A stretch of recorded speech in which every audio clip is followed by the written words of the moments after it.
Olá pessoal, sejam todos bem-vindos a mais um Atualiza Podcast, o seu podcast para falar sobre tudo que é destaque dentro das áreas de marketing, dentro das áreas de comunicação, nas áreas onde as pessoas são destaques no que fazem. Então sejam todos bem-vindos a mais um podcast. É uma satisfação enorme estar com todos vocês aqui.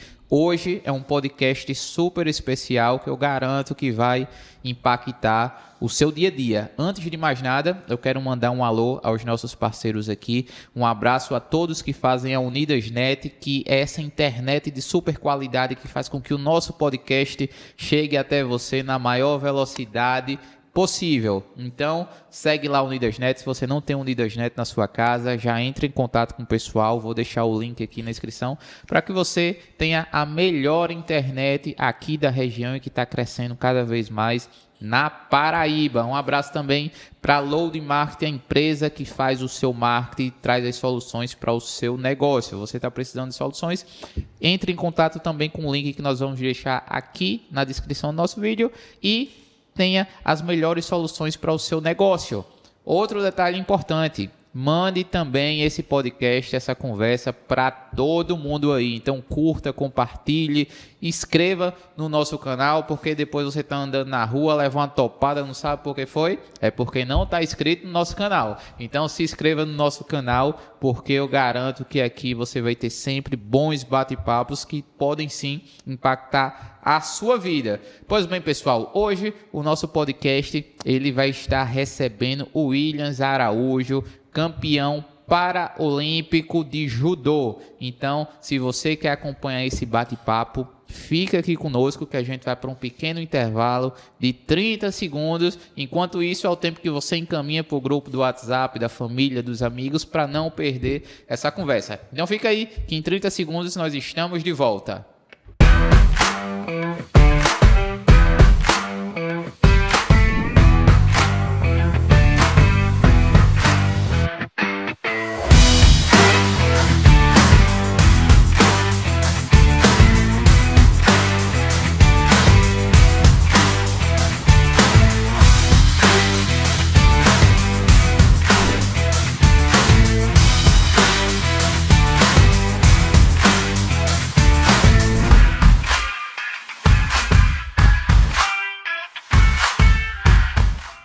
Estamos de volta, pessoal, em mais um Atualiza Podcast e agora é sem parar. E o nosso bate-papo de hoje é muito mais que especial. Estamos recebendo aqui para falar sobre mentalidade de ouro, hábitos que constroem grandes vencedores, o campeão paraolímpico de judô brasileiro, um dos maiores nomes do esporte paraolímpico brasileiro, aqui paraibano, da nossa Riachão do Poço. E hoje nós temos a honra de receber diretamente de Riachão do Poço aqui conosco o Williams Araújo. Eu anotei aqui só um pequeno resumo dele aqui, falar para todos vocês. O Williams Araújo ele construiu uma trajetória marcada de superação, disciplina e excelência. Ele é judoca da seleção brasileira paraolímpica. Ele é campeão paraolímpico nos Jogos de Paris 2024, medalhista nos Jogos do Rio de Janeiro Paralímpicos também de 2016. Campeão mundial de judô paralímpico, campeão dos Jogos Mundiais da IBSA e campeão pan-americano de judô na categoria acima de 90 quilos, J1, que é totalmente cego. E atualmente o Williams é reconhecido como uma das grandes referências do judô paralímpico. Mais do que suas medalhas, a sua história inspira e as pessoas que acreditam que os maiores desafios podem se transformar em grandes conquistas. Então, hoje, vamos conhecer os hábitos, aprendizados e a mentalidade que ajudaram a construir essa verdadeira mentalidade de ouro. Então, Williams, é uma satisfação ter você aqui conosco. Seja bem-vindo ao Atualiza Podcast e deixe o seu boa noite a todos que estão aqui nos acompanhando. E aí, galera, uma boa noite. É uma satisfação enorme, Iago, estar aqui no Atualiza Podcast. É muito gratificante, né, poder contar um pouco da minha história. E é isso, uma boa noite para todos, que possamos, né, fazer um bate-papo maneiro, que os nossos ouvintes, né, possam gostar.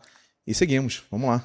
Vamos nessa então. Williams, eu queria fazer aqui, antes da gente iniciar essa conversa de mentalidade, fazer apenas uma cronologia, né? Desde quando você iniciou, desde quando você teve esse problema com a visão.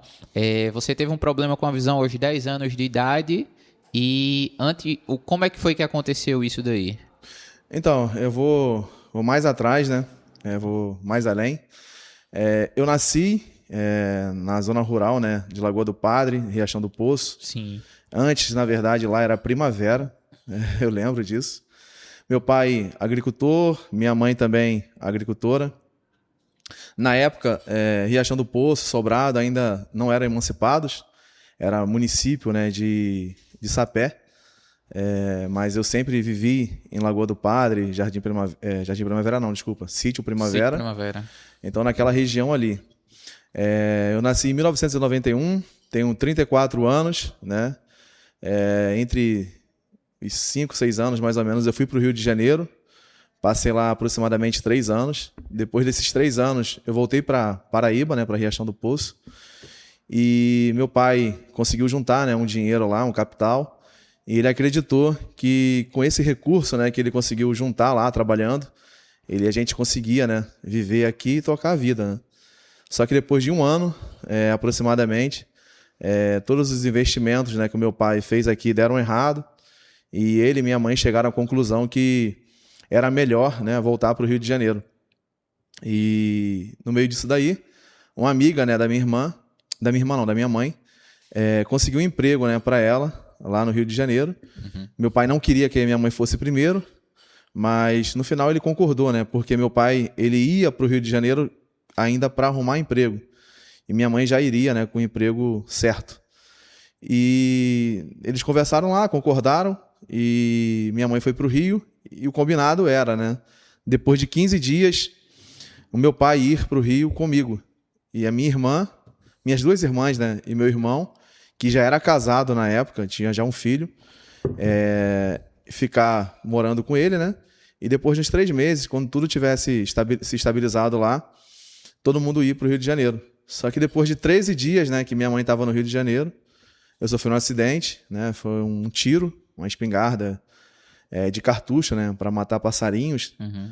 Hoje não tem tanto, né, esse hábito aqui, até porque tudo mudou, né? Hoje as leis e tal. Naquela época, a população do sítio, né, vivia bastante, né, sobrevivia bastante da pesca, da caça. Aquela que deixa os estilhaços, né? Isso, exatamente. Então, era meio que normal, né, entre aspas, se ter uma espingarda em casa. E eu, curioso, né, acabei mexendo nessa espingarda e esse acidente acabou acontecendo. Depois disso, eu perdi a visão e passei... Meu caso foi tão complexo, né, que eu passei 16 dias em coma, em Recife, porque na época, né, em João Pessoa não tinha recursos, né, para o meu caso. E depois... Isso em 2002. 2002. E depois eu passei mais um tempo internado e o médico me garantiu, né, que eu voltaria a enxergar. Uhum. Não saberia quantos %, mas pelo menos do olho direito eu voltaria a enxergar. E depois da 3ª cirurgia, e essa esperança, né, que todos da minha família tinham, era que eu voltasse a enxergar, nem que se fosse um pouquinho, né? Ele disse que não teve como, que não foi possível. Só que eu já sabia disso, porque na minha 3ª cirurgia, a anestesia foi local. Uhum. Eu ouvi, né, toda a cirurgia e eu vi quando os médicos falaram, né, que não tinha como, que não era possível, que era para deixar do jeito que tá, quem sabe um dia. E depois dessa cirurgia, né, eu fui pro quarto, encontrei meu pai e eu tava com tampão no olho direito. E meu pai todo animado, né, que no outro dia ia tirar o tampão e eu voltaria a enxergar. Uhum. Eu não sabia como dizer isso para ele. Na época eu já estava com 11 anos, Uhum. Depois de quase um ano de tratamento. E eu não tive como dizer isso para ele. E no outro dia, né, Deus me capacitou para isso. No consultório médico, a gente foi fazer a revisão para eu ter a alta, né? E meu pai, com toda a expectativa que tirasse o tampão do meu olho, eu voltaria a enxergar um pouquinho. E o médico disse que não teve como e tal. E meu pai se desesperou, né? Começou a chorar e foi desesperador. Eu, na época, com 11 anos. Eu só lembro que eu abracei meu pai e falei assim, cara, eu poderia ter perdido a vida eu só perdi a visão. Então é muito pouco, né? Uhum. Ficou todo o resto. Então vamos ser felizes com o que sobrou. E não ficar nos lamentando pelo que eu perdi. E a partir dali, a minha vida continuou e eu pude construir essa trajetória aí maravilhosa. E o esporte, William, ele entrou na tua vida como? A partir de que idade ele entrou na tua vida? Como tu identificou que tinha um lado especial pro esporte? Cara, na verdade, o esporte foi impressionante, né? Como aconteceu na minha vida. Eu sempre fui gordinho, né? E criança também, eu era gordinho. Então, na época, a gente não tinha muito acesso a judô, jiu-jitsu. Até hoje não Até tem hoje, aqui na né? região, né? Infelizmente, aqui na região. E é uma das coisas que eu me preocupo muito, né? Porque hoje eu sou pai de uma menina e aqui só se fala de futebol. Então, assim, eu me preocupo muito em desenvolver alguma coisa que possa ter uma modalidade esportiva que seja democrática, né? Que democrática por quê? Que atenda as crianças gordinhas, magrinhas, mulheres e homens, que possa ser para todos, né? Realmente. Então, na época, eu só praticava futebol. Jogava futebol com as crianças e tal. Só que, por eu ser grande, né? E gordinho na época, futebol é para magrinho, né? É difícil, um gordinho. Eu era muito ruim de futebol. Muito, muito, muito ruim de futebol. Uhum. Eu sempre falo isso, né? Que eu lembro que na época que eu voltei do Rio de Janeiro, né? Antes de sofrer o acidente, eu trouxe uma chuteira, né? Uma chuteira grandona que não cabia no meu pé, ficava folgada, né? Aí teve um campeonato lá em Riachão do Poço para crianças, assim, acho que era sub-11 ou sub-13, eu não lembro na época. Sei que eram crianças. E o técnico, né, era amigo meu. Era novo também, devia ter uns 18 anos na época. Ele montou o time, né, para jogar o torneio. Aí eu falei, pô, vou jogar no teu time. Ele falou, pô, cara, tu é muito ruim, cara, não dá não. Não pensou nem em magoar a criança, né? Só que ele era meu amigo, assim, a diferença de idade grande, mas a gente brincava juntos, jogava bola juntos. Falou, cara, tu é muito ruim. Eu falei, cara, se tu deixar eu jogar, eu te dou essa chuteira aqui, tá grande? Aí ele falou assim, tá, então eu quero, beleza. Aí quando foi no dia do jogo, eu dei a chuteira pra ele. Aí, pô, passou o primeiro tempo, nada. Aí já tava quase no final do segundo tempo, falei, caramba, cara, tu não deixa eu jogar não, então eu quero a minha chuteira. Aí ele, tá bom, cara, vou te colocar pra jogar. Aí ele foi e me colocou pra jogar, eu joguei em 5 minutos, ele falou, cara, sai, tá muito ruim, toma tua chuteira, vai embora. Nem a chuteira ajudou. Então, assim, eu era muito ruim de futebol. E quando eu perdi a visão, né, existe, né, o judô pra cegos, né, que o Brasil, ele é 2004, 8, 12, 16 e 20. Ele é 5 vezes campeão paralímpico e é uma grande modalidade, assim, que o Brasil é realmente referência mundial. O futebol para cegos, né? Que antigamente se chamava futebol de 5. Isso. Então, quando eu sofri o acidente, depois de um ano, minha mãe quis voltar, né, para cá, para cuidar de mim. Só que na época eu não falei para ela que ela estava trabalhando lá. Eu falei, cara, se a senhora vier para cá, vão ser 2 desempregados e um doente, né? Na época eu estava fazendo tratamento.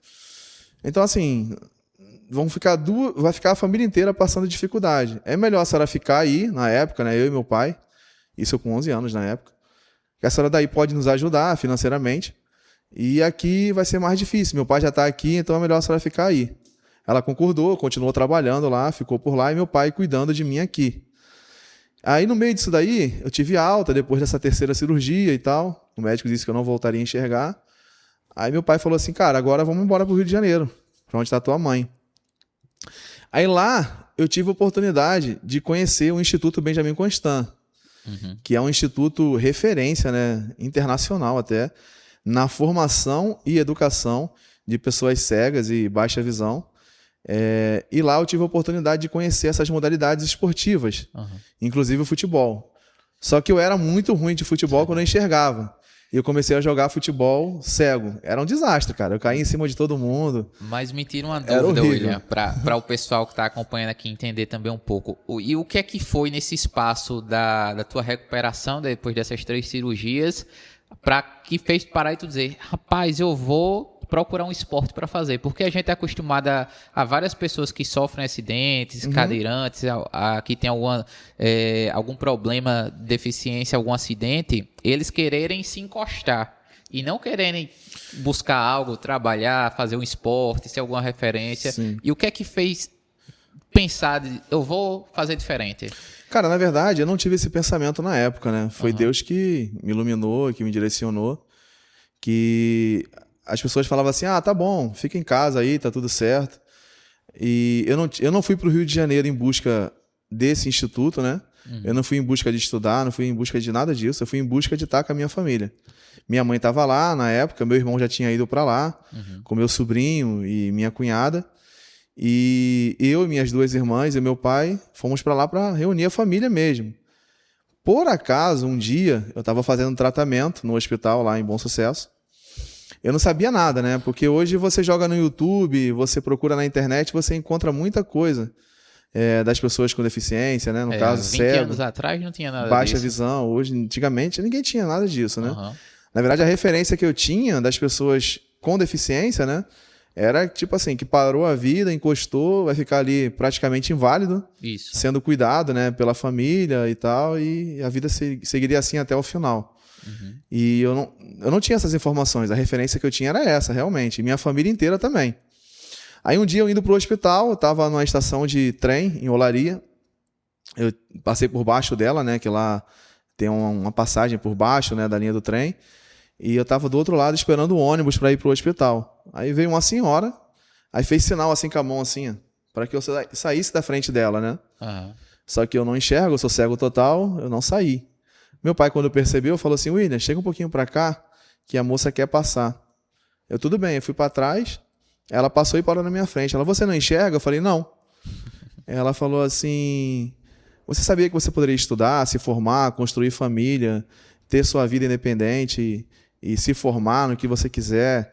E eu falei, sério? Ela falou, sério. E ela não lhe conhecia? Ela não me conhecia. Uhum.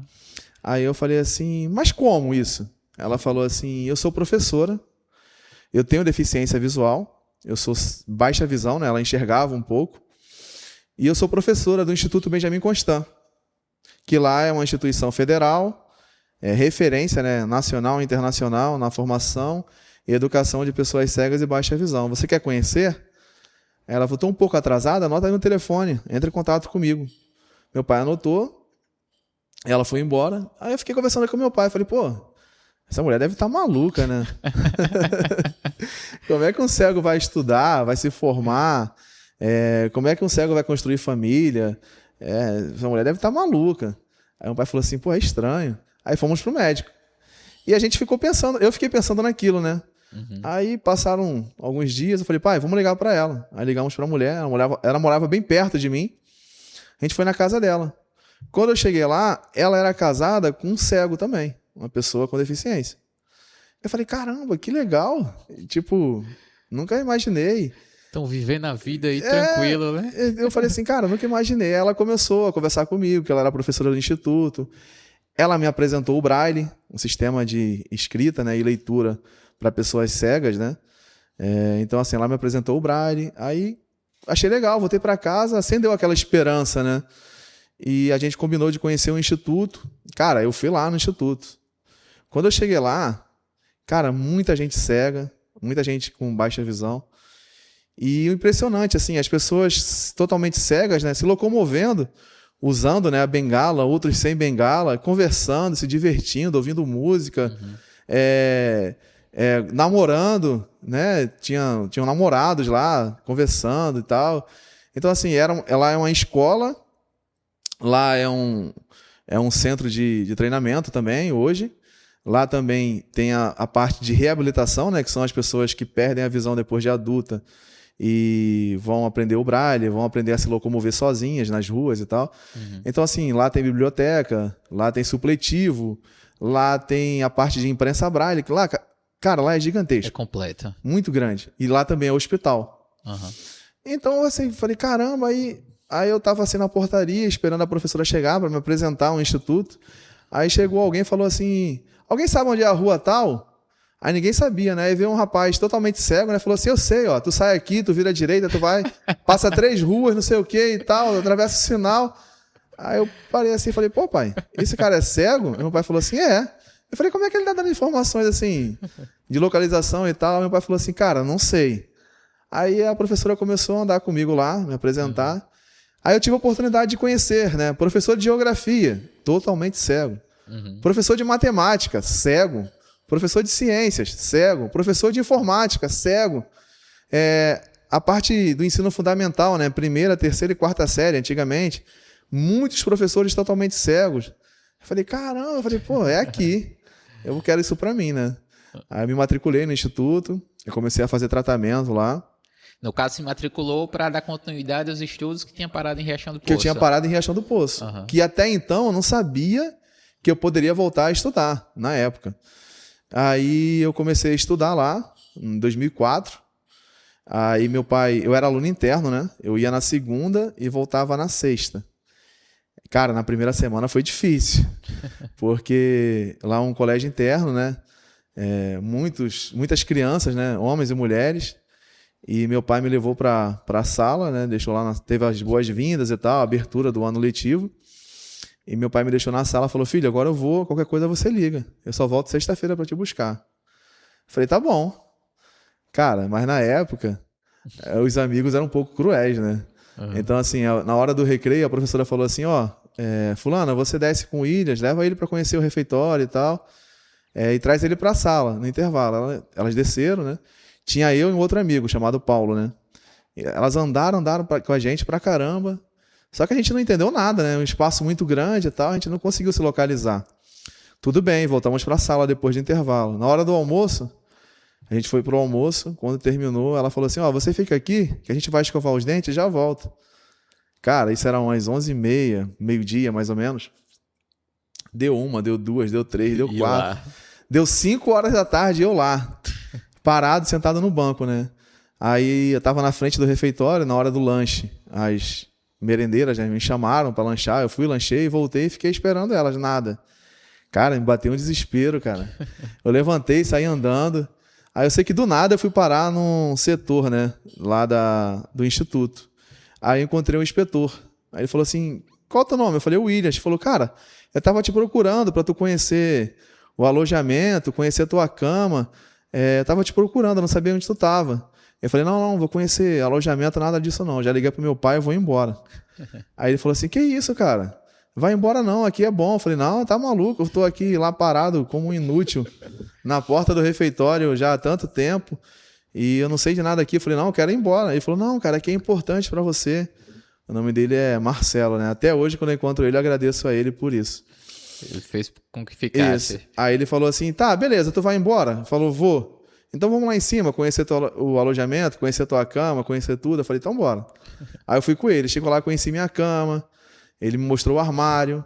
Aí lá tinham 3 alunos que eram novos também, que tinham entrado no mesmo dia que eu.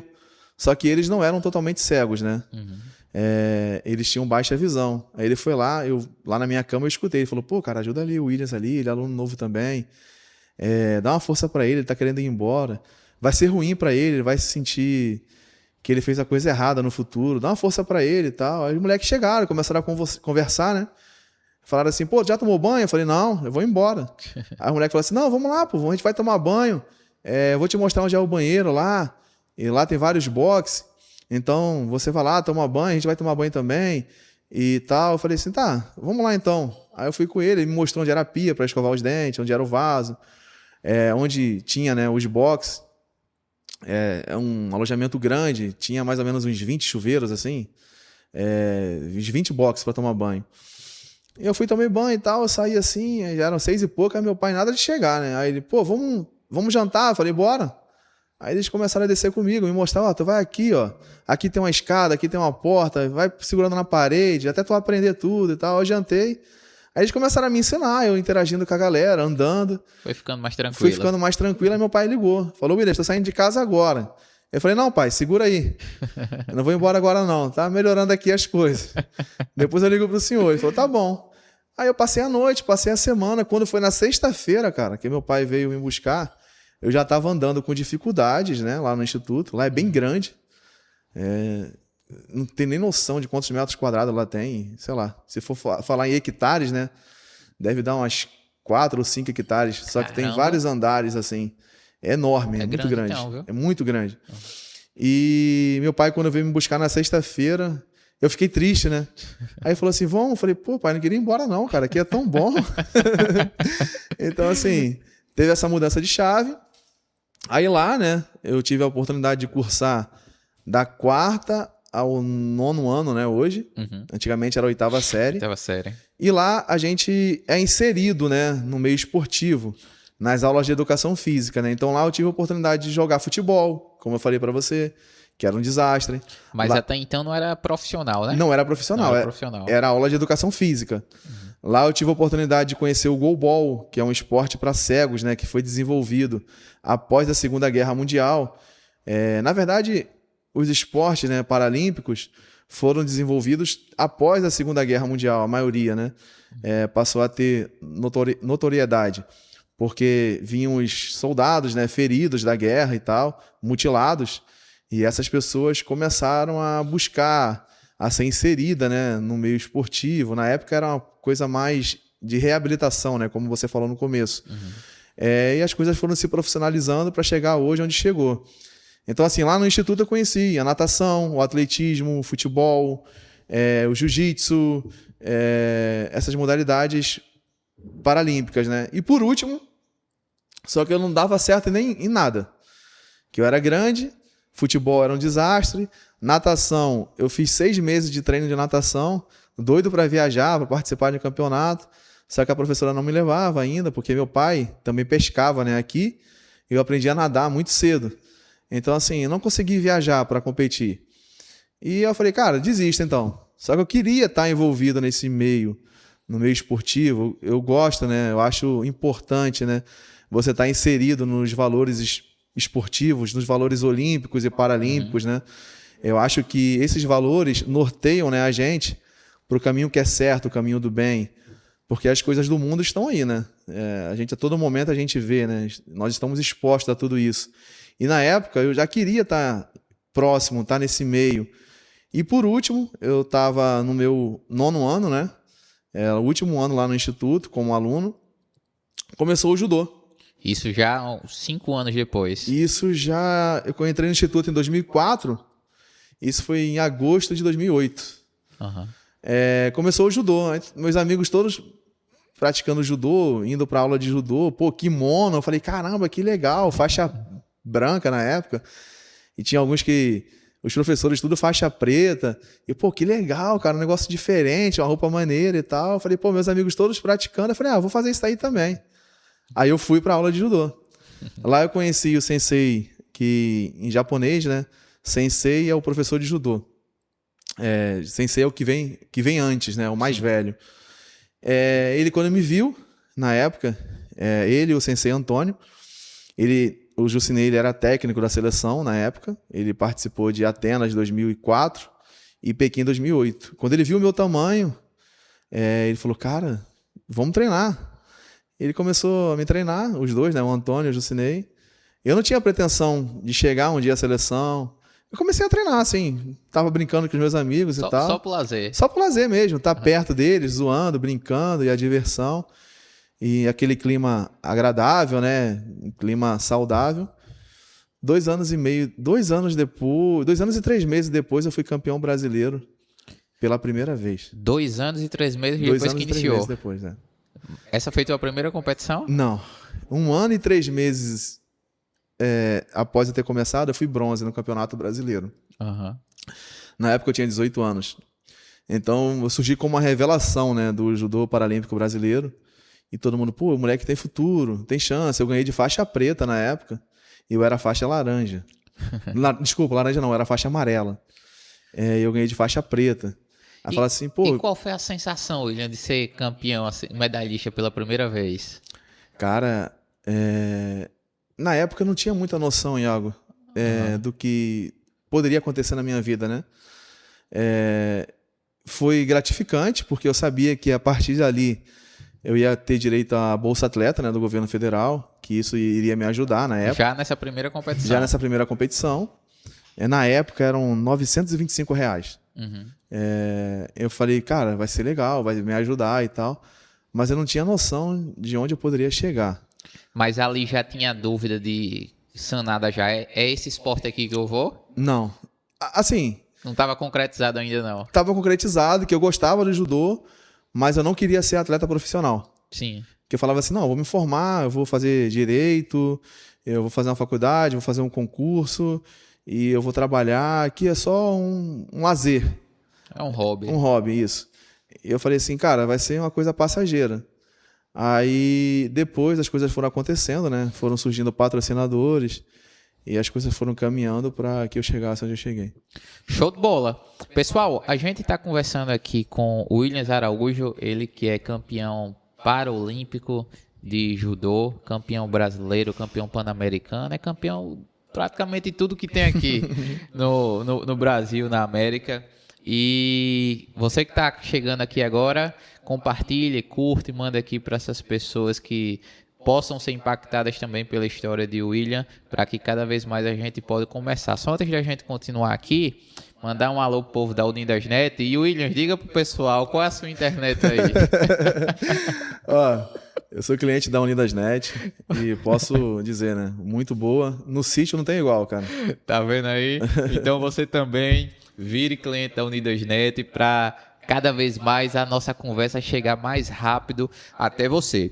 Mas voltando aqui ao nosso bate-papo, a gente falou dessa trajetória inicial, desde que você sofreu o acidente, chegando no instituto, iniciando dentro do judô, mas para que você se firmasse mesmo como um atleta, o que é que foi essencial para isso? A hora que você parou e disse, não vou mais caçar uma profissão aqui, não, direito, outra coisa, vou de fato me dedicar e ser atleta. O que foi que fez você tomar essa decisão?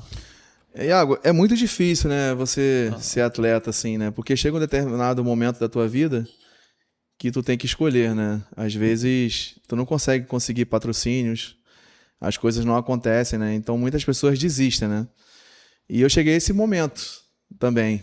Na época, eu fui cursar meu ensino médio, já estava no segundo ano, mais ou menos, do ensino médio. Não, segundo ano do ensino médio. Eu comecei a faltar, né, os treinos de judô, porque a gente não tinha, né, na época, muitos materiais acessíveis, né, para pessoa cega, para estudar e tal. Então, a gente utilizava um sistema chamado de ledor, né? O que era ledor? Eram os estagiários de física, de matemática, de química, de história, de português, todas as matérias, né? Que eles eram estagiários lá no instituto. No instituto não, na época eu já tinha saído do instituto, porque o instituto só tinha até o nível fundamental. E eu fui estudar no colégio, onde era um colégio, na verdade, a inclusão, né? Que tinha a inclusão. Eu estudava numa turma com 34 alunos e tinha eu e um outro amigo cego. Então, assim, às vezes os professores não estavam capacitados, não tinham empatia, não tinham a boa vontade também para ensinar uma pessoa cega. E às vezes a gente ficava com defasagem, né, na aprendizagem. E o que os estagiários faziam?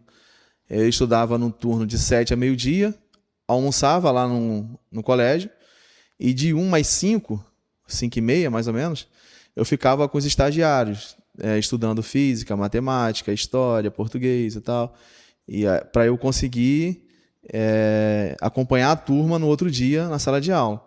Então, assim, era muito complicado porque eu chegava no colégio 7 da manhã, às vezes saía 5h30. Então, assim, e eu dormia no instituto, né? O que aconteceu? Quando eu deixei de ser aluno do instituto, eu passei a ser bolsista. O que era bolsista? Eu dormia no instituto de segunda a sexta, eu utilizava lá os computadores, a biblioteca, os ledores que também tinham lá para estudar, e eu saía para casa na sexta-feira. Só que eu tinha aula de segunda a sábado nesse colégio. Então eu passei a faltar os treinos, eu passei a não ir. Na época eu ainda não estava recebendo bolsa, não estava recebendo nenhum tipo de patrocínio. E, cara, do nada surgiu uma bolsa na época de R$540. Para atleta. Para atleta, né? Com o resultado que eu tive em 2009. Aí eu falei, caramba, que legal. Aí meu professor me ligou e falou, cara, vai ganhar um dinheirinho, vamos treinar um pouquinho mais e tal. Eu falei, cara, eu vou aparecer. Aí eu passei a treinar à noite na academia dele, particular, em Copacabana. Aí eu ia 2 vezes por semana e tal. Aí as coisas foram acontecendo. quando foi no final de 2010, eu fui lutar o Campeonato Brasileiro, no Rio de Janeiro. E lá eu fui campeão.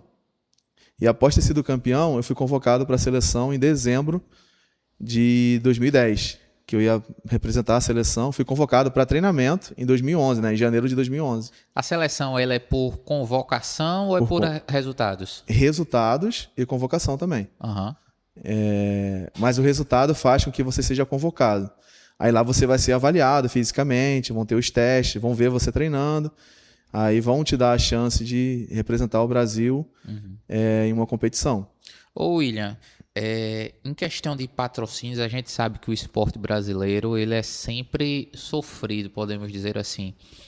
No seu ponto de vista, se você fosse um campeão olímpico de judô, a demanda de patrocínio seria bem maior do que sendo um campeão paralímpico de judô? Então, isso aí é polêmico, né? Cara, eu posso dividir isso em duas partes. Primeiro, a parte governamental. Eu acho que o governo brasileiro investe demais em esporte. Demais, demais, demais mesmo. Então, assim, hoje, né, o movimento paralímpico tem uma assistência muito grande, um apoio muito grande do governo federal, do governo estadual. Em alguns municípios, né, existe também patrocínios, né, Bolsa Atleta para os atletas do município. Então, assim, em muitos estados tem a Bolsa Atleta estadual, em município também, alguns municípios têm isso. O governo federal também investe bastante no esporte. A gente tem a Bolsa Atleta do governo federal, que esse ano bateu o recorde, né, mais uma vez. São quase 12 ou 13 mil atletas contemplados. São valores diferenciados, né? Cada um com o seu resultado. Sim. Mas com certeza o maior meio, o maior patrocínio individual para atletas que existe no mundo, né? Então, a gente, em relação ao apoio público, a gente só tem que agradecer realmente por tudo que tem sido feito pelo movimento paralímpico. E uma prova disso é que a gente conquistou um 5º lugar no quadro geral, né, de medalhas em Paris 2024. Era o que eu ia falar, inclusive superando bem mais o quadro olímpico, né? Exatamente. Agora, o que a gente pode dizer que ainda é um pouco difícil no Brasil para o esporte paralímpico é o patrocínio de empresas privadas, né? Sim. Isso daí a gente ainda tem muito que caminhar. Tem alguns atletas que são patrocinados, né, por empresas privadas. Para você ver, né, eu tenho 15 anos e meio de seleção. E desses 15 anos e meio de seleção, agora que eu tenho um patrocínio privado. Depois de 15 anos? Depois de 15 anos, nesses 15 anos e meio, eu tive 20 meses que eu fui patrocinado por uma empresa privada. E agora, esse ano, a gente voltou a ser patrocinado por ela, a empresa do ramo de petróleo. Mas eu ainda não posso dizer porque vai ter o lançamento agora do time. Mas para você ver o quanto que a gente tem que melhorar, né? Em relação ao investimento privado no esporte paralímpico brasileiro. É totalmente diferente, então, né? Bem diferente. Mas vamos voltar aqui para a questão da mentalidade, que é o tema do nosso podcast aqui. Hoje eu me considero um atleta amador, né? Iniciei na corrida, estou correndo um pouquinho há algum tempo. E de janeiro para cá eu decidi me dedicar um pouco mais. Se estou correndo, vez ou outra, estou dando um treino ali mais intenso e tal. Só que tem um pequeno desafio, que é o treino. É muito bom quando a gente chega na corrida, a festa, aquela emoção e tal. Mas para a gente desempenhar um resultado bacana lá, a gente tem que treinar constantemente. E isso daí, pelo menos, é o que diferencia o atleta profissional do atleta amador, de quem quer chegar em algum objetivo. Essa mentalidade de que o resultado ele é só um detalhe, a construção mesmo, ela vem nos bastidores. Como é que você lida com tudo isso? Iago, não é sobre você querer fazer o que você quer, né? É sobre você fazer o que tem que ser feito todo dia. Então, é essa mentalidade que eu tenho, né? Porque, assim, é legal pra caramba ser campeão paralímpico, ser campeão mundial, representar o Brasil, mas a medalha ela é construída diariamente, né? É na qualidade do sono, é na qualidade da tua alimentação, na tua qualidade de treino, na tua dedicação, Então, assim, eu sempre falo isso, né, em algumas palestras, né, que o trabalho duro sempre vence o talento quando o talento não trabalha duro. Então, eu uso essa frase, né, essa expressão diariamente, porque a preguiça bate, cara. Preguiça bate. Preguiça bate. Tem hora que tu acorda assim e fala, pô, é hoje, vou ter que treinar mesmo, entendeu? Eu sou ser humano, mas assim, uma coisa que sempre eu trabalhei foi a questão da minha disciplina, né? Então, assim, eu tenho que me dedicar porque eu imagino a medalha, né, como se fosse uma casa. Uhum. Você começa a construir, vai lá botando um tijolinho, um tijolo, um tijolo, um tijolo. E aquele momento que você conquista a medalha, você não conquistou ali. Você construiu essa medalha, né? Para eu ser campeão paralímpico em Paris 2024, foram 16 anos de treinamento para que eu pudesse ser campeão paralímpico em Paris 2024. Então, assim, é uma vida, né, cara? E muitas das vezes você se dedica tanto, você abre mão de tantas coisas, você vive aquilo ali, a tua família inteira, né, vive aquilo ali, a minha esposa. Hoje eu tenho uma filhinha que também vive isso, que a parte mais difícil, né, hoje é ficar distante da minha filha, da minha família. Então, assim, minha mãe, meu pai, quando era vivo, a família inteira vive isso daí. E às vezes tu chega lá, cara, tu perde em 2 segundos. Tu se dedica tanto e não significa que tu vai chegar lá e vai ter resultado. Sim. Porque são diversos fatores que fazem você conquistar a medalha lá. Principalmente, você chega a um determinado ponto que você tá bem fisicamente, mas o teu psicológico também é muito preocupante, que é uma das coisas que hoje eu me preocupo muito. É o psicológico. Você, às vezes, perde a luta antes de entrar. Antes do dia de você lutar. Então, assim, hoje a preparação mental também é extremamente importante, né? Então, assim, você se dedicar por um sonho, né? Eu tinha esse sonho de ser campeão paralímpico, de ser campeão mundial, de ser uma referência na modalidade, no judô paralímpico. E a minha dedicação... Eu nunca fui bom de judô. Eu sempre falo isso. aí é demais. Essa daí não tem como concordar, não. Campeão paralímpico sem ser bom de judô. Eu nunca fui bom de judô, cara. No começo era um desastre, assim. Eu tinha alguns amigos, né, que tinham mais talento, que pegavam as coisas melhores do que eu, mais rápido do que eu. Só que eu tinha uma coisa que eles não tinham. A dedicação. Eu tava lá. Mesmo fazendo errado... E aí, tá melhor? Pô, aí às vezes o pessoal falava assim, pô, pra ficar ruim tem que melhorar. Tem que melhorar. Então, assim, eu tava lá, mesmo assim, eu tava me dedicando, eu tava buscando, eu tava acreditando. É porque, na verdade, a competição ela é a cereja do bolo, né? A cereja do bolo. Ela é a cereja do bolo, mas o pós todo, ele fica nos bastidores que ninguém vê. E o que é que faz, William, você ali querer treinar de fato todos os dias? Como disse, tem dia que tá cansado, tem dia que você não tá com a cabeça boa, mas tem que ir lá treinar.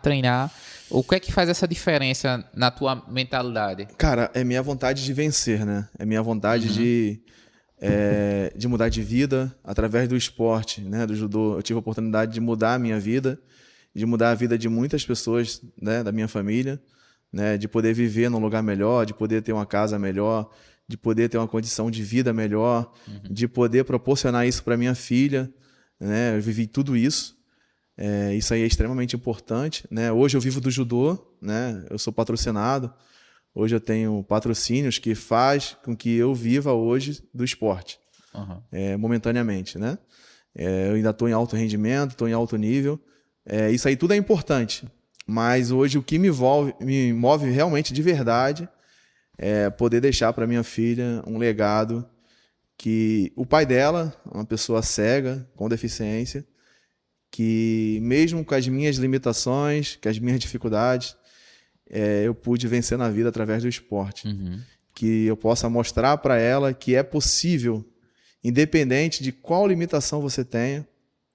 Eu sou cego, mas você, Iago, você não tem deficiência física, mas você tem suas limitações também. Sim. Você tem suas dificuldades, mas que todos nós somos iguais e que tudo é possível, né? A partir do momento que a gente acredita e que a gente quer, a vontade de vencer sempre vai ser maior.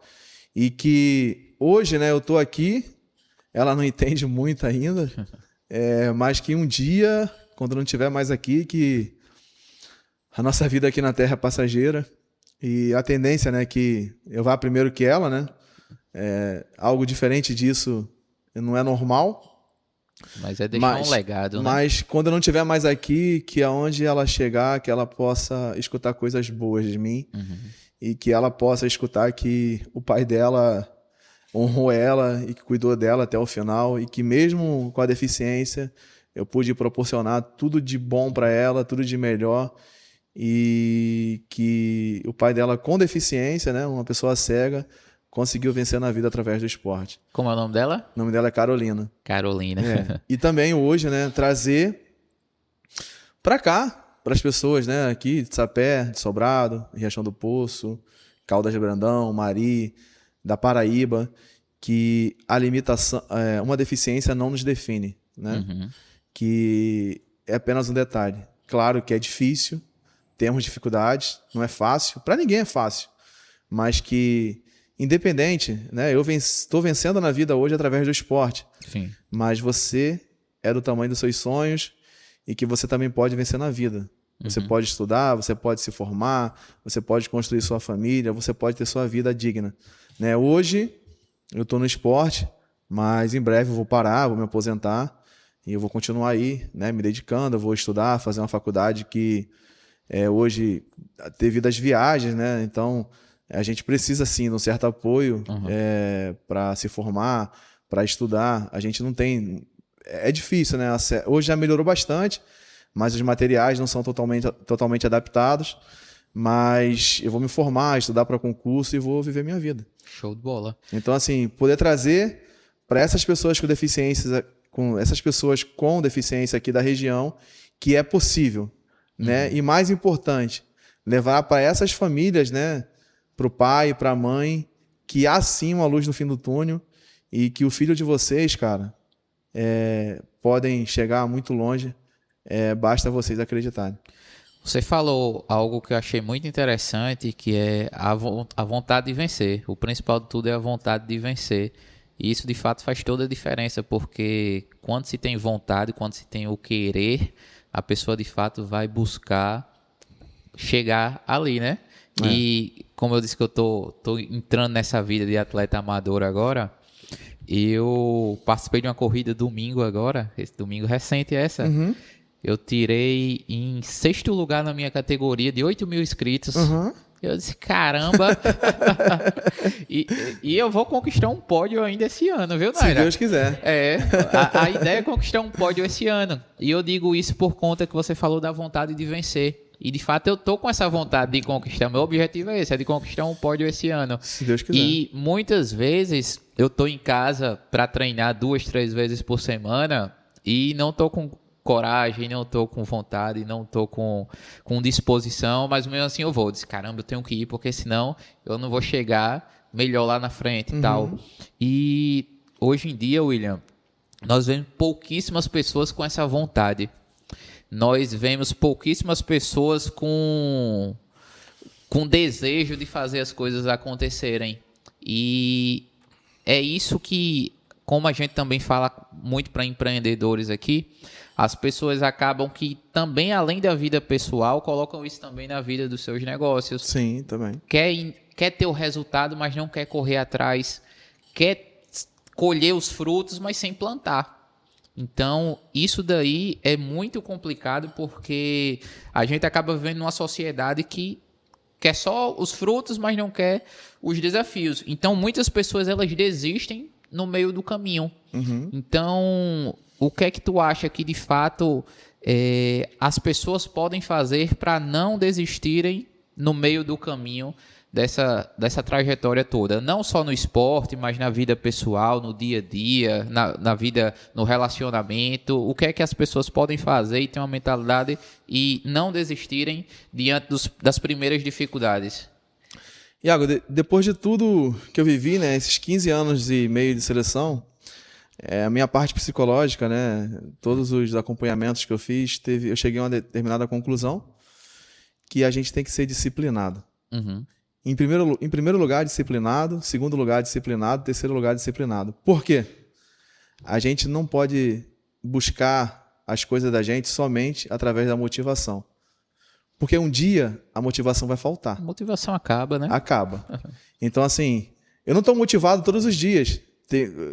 Eu sei de tudo que o judô me fez aonde me fez chegar, tudo que eu conquistei através do judô, mas eu tenho a minha disciplina. Então, assim, eu tô cansado, eu tô ali, eu vou treinar. Eu tô ali todo dia, assinando. Às vezes tem o André, né, que ele é meu preparador físico aqui em Sapé. Às vezes eu mando mensagem para ele, e aí, vamos? Ele falou, cara, está chovendo, vai assim mesmo. Tô aí. Entendeu? Assim, eu sempre falo para ele, falou, pô, acho que eu sou o aluno mais chato, né? Que chove, tá acontecendo, pode acontecer o que for. Mas eu tô lá. Eu posso estar cansado. Às vezes eu chego lá e ele, pô, tu tá com a cara de cansado. Eu falei, mas eu tô aqui, vamos lá. Então, assim, é a disciplina, cara. Porque a motivação um dia vai te faltar. E às vezes, não só no esporte, como na vida, né, de empresário também, a gente treina e perde. Sim. Aí você só tem duas opções. Ou você para, ou você continua. Então, assim, eu de 2011 a 2016, foram 5 anos que eu, no começo da minha carreira, né, no judô, que eu tinha um adversário chamado Yangalini Jimenez, um cubano. Eu comecei perdendo para ele em 2011. Cara, foi a final do Pan-Americano, dos Jogos Pan-Americanos em Guadalajara, na época, no México. E eu perdi para ele, assim, feião. Ele entrou e me jogou e acabou. Deu nem pra começar. Aí eu falei assim, caramba, aí todo mundo falou, pô, esse cubano aí é muito forte. Eu falei, pô, muito forte? Muito forte sou eu. Aí em 2013, eu fui para os Estados Unidos, eu lutei um aberto lá nos Estados Unidos, e eu lutei bem, só que perdi. Aí no outro dia tinha um Pan, eu lutei com ele de novo a final, perdi de novo. Em 2014, fui para o Mundial, tava melhor, já era a 4ª vez. Na semifinal, cara, se eu ganhasse dele, eu ia pra final. Ele me ganhou de novo. Lutei muito bem nesse dia. Pela 4ª vez? Pela 4ª vez. Ganhou de novo. Aí eu falei, caramba, aí todo mundo... Aí o pessoal falava assim, pô, sempre esse cubano, sempre aquela piadinha, né, aquela história e tal. Eu falei, pô, caramba, e todo mundo, pô, o Williams vai bem, mas se encontrar o cubano, ele perde. Eu calado, né, eu continuei treinando, continuei acreditando. 2015, Jogos para Pan-Americano em Toronto, no Canadá. Na final, eu e ele. O que aconteceu de novo? Perdi. Eu falei, caramba, cara, não é possível. 5 vezes já. 2016, teve um evento teste no Rio de Janeiro. Na semifinal, eu fiz uma lutaça com ele. Perdi de novo. Ele saiu fazendo assim, ó. Fazendo assim, tipo 6-0. Só que, cara, eu não enxergo. Aí o pessoal, depois de muito tempo, vieram comentar comigo. Falou, pô, ele saiu fazendo 6, né? 6-0. Aí eu falei, caramba, filha da mãe. Aquilo ali foi só me consumindo, né? Aí saiu as chaves, né, dos Jogos Paralímpicos Rio 2016, lá no Rio. Eu tava com a minha família, todo mundo. Aí a primeira luta eu peguei um cara do Irã. Na segunda luta, eu já poderia pegar ele na semifinal. Aí todo mundo, pô, o cubano de novo. Aquela expectativa assim, eu falei, meu irmão, eu vou ter que ganhar desse cara, irmão. Nem que seja, sei lá, vou ter que dar um jeito, não é possível. Na frente de todo mundo agora. Cheguei lá na arena, ganhei a primeira luta. Na segunda luta, era eu e o cubano. Ele todo confiante, né, do meu lado, batendo no peito, dando risada. Cara, começou a luta, uma luta difícil. Tá até no YouTube essa luta. Uma luta dura e tal. Aí no final, cara, dei um Harai Goshi nele, que é um golpe do judô que eu caí em cima dele, assim, que foi um ippon. A luta terminou ali. Mais ou menos 20 mil pessoas gritando meu nome. E eu não escutei o que o árbitro falou, que tinha sido ippon. O cara tava no chão, assim, com a mão na cabeça, assim, virando para um lado, para o outro, assim, tipo, não acreditando no que tinha acontecido. Aí eu só lembro que eu gritei assim pro meu técnico, o que foi? Aí todo mundo comemorando e eu lá sem entender nada, gritando. Aí eu falei, então não foi nada, eu vou imobilizar ele. Eu fui imobilizar ele, ele me deu um empurrão assim. A luta tipo, já tinha acabado, ele sai de cima de mim, não. Aí eu falei assim, o que foi? Aí quando o técnico gritou, né? Pô, cara, acabou, tu tá na final. Eu falei, pô, caramba, que maravilha. Então, assim... E o que é que foram 6 vezes. Diferenciou essas 6 lutas para essa 7ª? O que é que fez a vitória sair? Cara, foi a minha disciplina, né? A minha dedicação diária e meu trabalho psicológico, que influenciou demais. Porque, assim, todo mundo falava, pô, e o cubano? E o cubano? Eu falava, caramba, cara, eu ganhei tantas lutas, só fala desse cubano. Então, assim, a minha preparação mental, né, e a minha dedicação, a minha disciplina, fez com que eu chegasse lá, acreditasse que era possível ganhar dele, mesmo depois de 6 vezes, né? Eu caí 6 vezes para na 7ª vez eu ganhar dele. E não desistiu, né? E eu ganhei dele, depois ele se aposentou, não voltou mais. Hoje ele não compete mais. Mas foi a luta mais importante, né? Que isso fez com que eu fosse hoje medalhista de prata nos Jogos Rio 2016. Então, assim, não desistir, não acreditar, né? Eu treinei e perdi. Eu poderia ter parado. Eu continuei treinando, continuei acreditando. E um dia foi possível, né? Mostrar que eu estava capacitado e que eu tinha condições de ganhar dele. E como é que uma mente, William, uma mente campeã, ela lida com um fracasso? Porque foi, de fato, 6 vezes ali que você foi derrotado e podia muito bem, antes mesmo que você disse, antes mesmo de entrar na luta, ter perdido novamente, né? Ter pensado, rapaz, eu já perdi 6 vezes, vou tentar de novo, tal. Como é que uma mente campeã, ela lida com esse fracasso de perder, mas está pronto ali para tentar de novo e de novo? Cara, eu vou mais além, né? O judô, né, é um dos esportes que a primeira coisa que você aprende é a cair. É a primeira coisa. Você aprende a cair para trás, para um lado, para o outro, para frente, de costas. Então, assim, a primeira coisa que você aprende, antes de qualquer golpe, é a cair. Sim. E a gente traz isso para a vida, né? Muitas das vezes a gente vai cair, mas o que importa é que você tem que se levantar, cara. Não dá para você ficar caído, né? Não dá para você ficar no chão. Então, assim, o judô, né, me ensinou a cair e também me ensinou a levantar.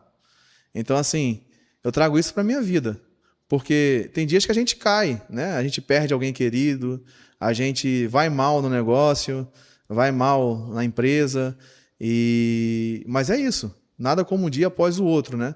Que a gente possa levantar, acreditar no seu trabalho, acreditar no seu potencial, que é possível chegar e que você está dando o seu melhor, né? A gente tem que dar o melhor da gente nas condições que a gente tem. Ah, eu poderia... Não. Você tem condições de fazer isso? Não. Então você vai dar o seu melhor com o que você tem. Isso. Então é isso que eu trago para o meu dia a dia, né? Eu poderia ter desistido, né? Mas o judô me ensinou, né? Que eu caio e eu levanto e eu trago isso para a minha vida, né? Eu trago isso para os meus negócios, eu trago isso para a minha carreira, que a gente não pode cair e desistir de levantar. E ficar lá no chão. Ficar lá no chão. Até porque a dor é inevitável, mas o sofrimento é opcional, né? E Exatamente. hoje em dia tem muita gente que prefere sofrer, ficar remoendo mais aquilo, e não busca a solução. Exatamente. E isso daí é algo que não pode acontecer nos dias de hoje, né?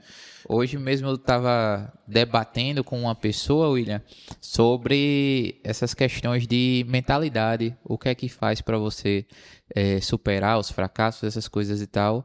E eu acho interessante porque praticamente todos os exemplos que eu escuto sobre superação, sobre vencer desafios, tudo isso, quer queira ou não, ele não tem uma fórmula certa, mas ele tem sempre o mesmo caminho, né? De você ter uma mentalidade positiva, de você seguir naquele caminho, traçando, e a pessoa disse mesmo assim, não, mas cada pessoa é uma realidade diferente, você não pode pensar desse jeito, você tem que pensar e tal, começou a remoer, e eu olhava assim, eu dizia, meu Deus do céu, tá difícil. Mas é justamente como você disse, cada superação ela tem um obstáculo e um caminho correto para a pessoa trilhar.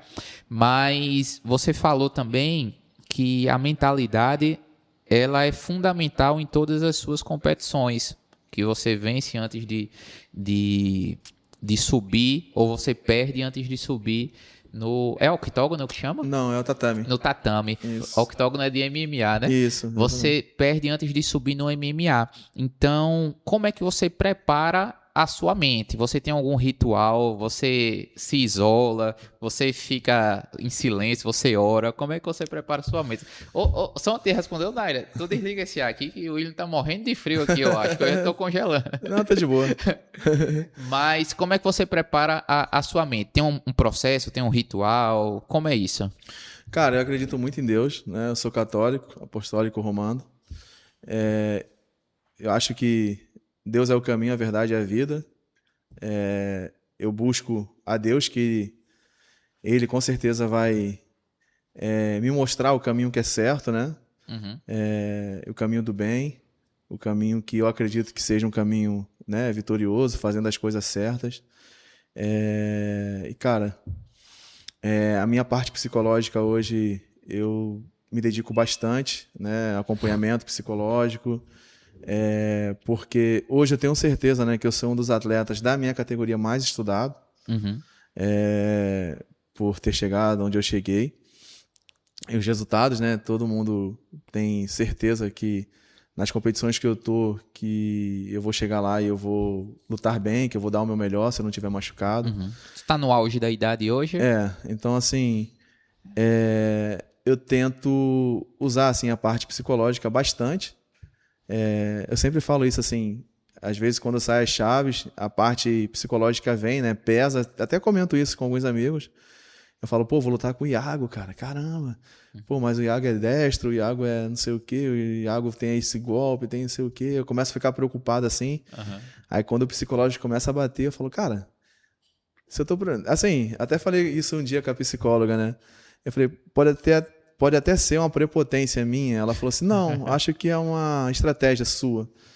Aí, quando começa a bater esses pensamentos duvidosos, né? Eu falo assim, cara, se eu tô preocupado que eu vou lutar com o Iago, imagina o Iago que vai lutar comigo. Então, assim, eu começo a pensar algumas estratégias assim. E, por exemplo, eu vou lutar com o Iago. O Iago, eu tenho certeza que ele está preocupado comigo. Então, assim, nos primeiros momentos da luta, né? Uma coisa que eu uso bastante é que, tipo assim, se ele está preocupado que vai lutar comigo, nos primeiros momentos eu tenho que impor esse medo. Uhum. Eu tenho que impor esse respeito, né? Então eu trago isso muito pra minha luta, assim. O nome, ele sobe no tatame? O nome não sobe não, cara. Uhum. Mas assim, um dia eu já peguei adversários que, mesmo eu me impondo no começo da luta, foram lutas duras, né? Mas assim, às vezes eu consigo absorver, extrair, né, alguma coisa positiva desse medo que eles com certeza têm de lutar comigo. Então, assim, hoje eu me dedico bastante a essa parte psicológica, assim. Quando vem um pensamento negativo, eu ponho 3 positivos, né? Então, assim, eu acredito demais no que eu faço. E, principalmente, cara, no meu dia a dia, na minha construção diária, no meu treinamento.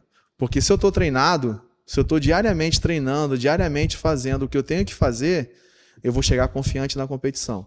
Eu sempre falo isso. Se eu não estou treinado, se por algum motivo eu me machuquei, eu não treinei o suficiente para chegar bem lá, meu psicológico não funciona. Eu tenho que chegar lá treinado, eu tenho que chegar lá e falar assim, ó, eu dei o meu melhor, agora está nas mãos de Deus, que seja feita a vontade dele, eu vou entrar aqui e vou dar o meu melhor. Se eu ganhar, beleza. Se eu perder, eu vou poder chegar em casa, botar minha cabeça no travesseiro e dormir e falar assim, eu dei meu melhor. Sim. Eu poderia ter feito isso. Não, eu não poderia ter feito. Eu fiz. Eu fiz tudo que eu poderia fazer.